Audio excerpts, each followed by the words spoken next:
Have you been following the cultural developments in China? Because it seems there's some serious things going on. I mean, it seems like they're thinking about the birth rate issue seriously.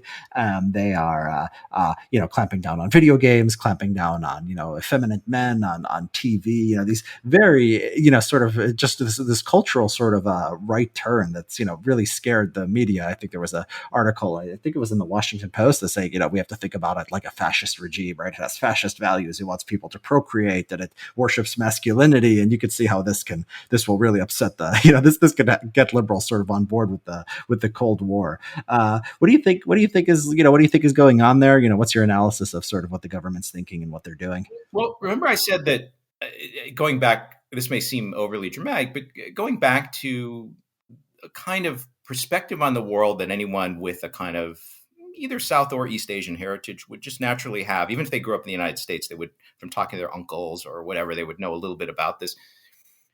These guys feel like they've been under siege by the West for a long time. So they don't feel like they can just let up and relax now. So, of course, they wanted to use technology transfer, manufacturing capability transfer to build up their economy, but they never lost sight of the idea that the West was very threatening to them. Mm.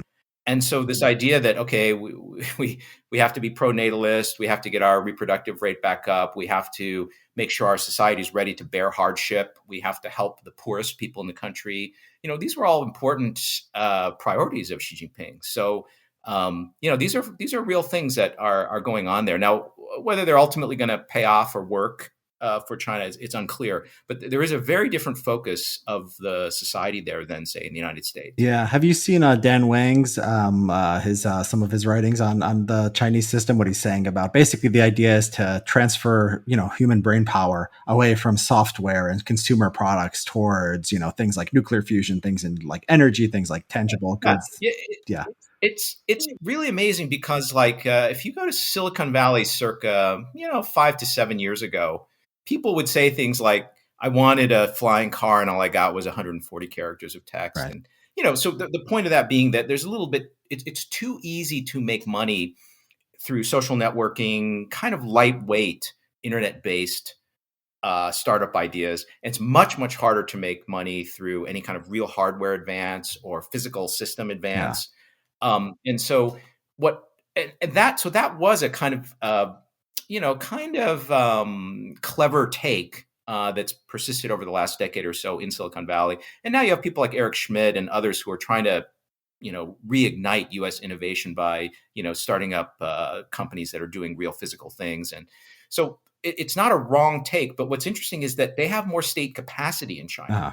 So that take, which is not a wrong take, it's a right take, the government said, yeah, that take is right. So we don't need another, food delivery company or ride sharing company in Shanghai. Yeah. What we need is some of those engineers to go and work on AI for missile systems or faster high-speed trains or, whatever it is. Yeah. So they have the state power to recognize that and actually cause a shift by using market forces, by basically signaling that we're not going to let Alibaba and some of these other companies make unlimited profits the way that Facebook and Apple and maybe Apple's not a good example, but Facebook and Google have been allowed to make here. We're going to cap them. We're going to kind of kneecap them a little bit, and that will push some of the human capital into these other areas. Yeah. And here, I mean, in the U.S., and the fact that is it just this the fact that all this brain power went into consumer products and software development, is that just sort of a market failure, like these other things, like new energy systems and stuff like that? I mean, that is a public good, and it just tends to be underprovided for. While if you have a strong state, you can just direct people, or you can just actually clamp down on the stuff that you want less of, and just let the things you want more of take off and support them.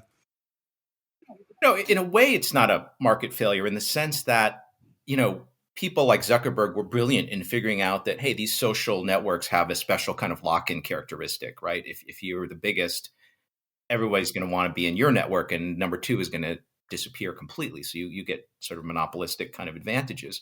So it's totally a market, success that a bunch of entrepreneurs figured this out. And so all the action was to try to do a land grab and become the dominant ride sharing platform, the dominant Airbnb Yeah, kind of I platform. was talking And to market failure in the sense that these other things that are sort of public goods are underprovided for, right? So people were doing what made sense within the confines of the system, and they were doing things that brought value to people. But there's other things that they could be doing that would bring more value to society as a whole. But the producer of that, these things can't capture enough of the profits from it, so it just goes, just there's just underproduction here.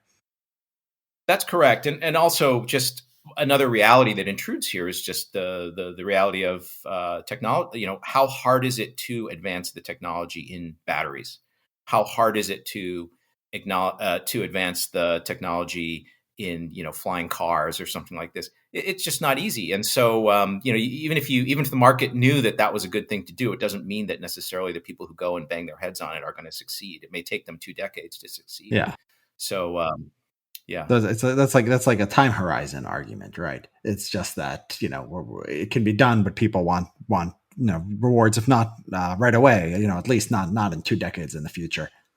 Yes, exactly. Right. Yeah, yeah. So Right. yeah, this is I mean, a lot of these social network innovations or sort of internet kind of applications didn't require any new technology. Actually, they just required sort of combinatorially combining existing technology. sure.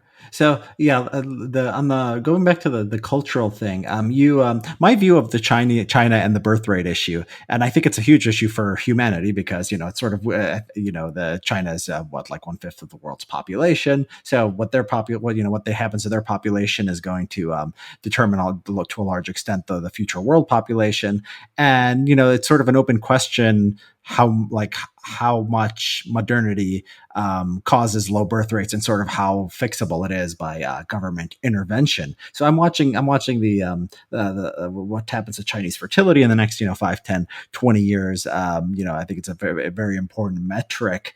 And my model of it is basically, look, if China wants to get it up, wants it bad enough, they can do it, right? If it came down to it, you could just tax all single people at 100%, right? You can tax people with children at 0%. You can just turn the propaganda up to 11 and value that above all other things. So if you really, really want to do it, you can. It's just a question of how serious you want to be about it. And you pay attention to Chinese culture and Chinese media and the Chinese elite discourse. What's your understanding of how seriously they take the birth rate issue, and how far do you think they'll push on it?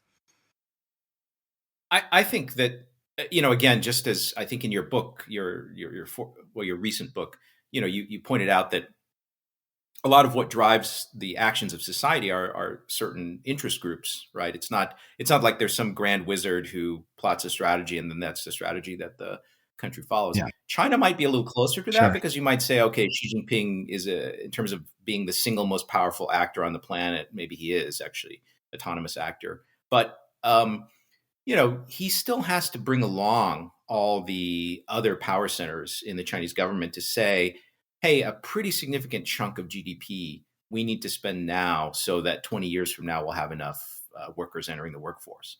And I don't know whether he'll be successful in in in in in turning the ship that dramatically. Yeah, So I think the government will. It is clear the government will try to, for example, all these pretty drastic things they've already done, like for eliminate private tutoring and things like this, to make it less expensive to raise a child and allow less affluent families to compete with more affluent families. All these things are a signal that they do realize the importance of this, and they are going to try hard. The question is, are they going to try that hard? Hmm. And that I don't know. Yeah. Okay. Yeah, that's to be determined.